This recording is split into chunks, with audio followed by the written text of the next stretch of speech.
And as a summary of this presentation, first, the plasma membrane is a phospholipid bilayer that supports and protects a cell and controls what enters and leaves it. Number two, the cytoplasm consists of everything inside that plasma membrane, including the watery cytosol and the organelles. The cytoplasm suspends the organelles and does some other jobs. Next, the cytoskeleton crisscrosses the cytoplasm and gives the cell an internal framework for both structure and for transport or moving vesicles around the cell. The nucleus is the largest organelle in a eukaryotic cell and contains most of the cell's DNA.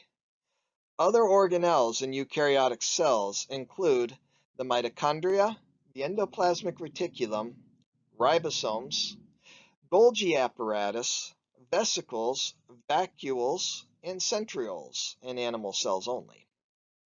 Each type of organelle has important functions in the cell. I do want to add here, though, that the ribosome and the vesicles are not organelles, they're structures.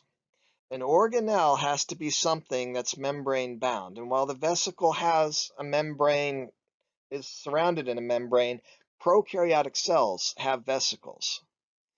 Prokaryotic cells have ribosomes. Now, the ribosome is not membrane bound. So, both the ribosome and vesicles are considered structures, not organelles.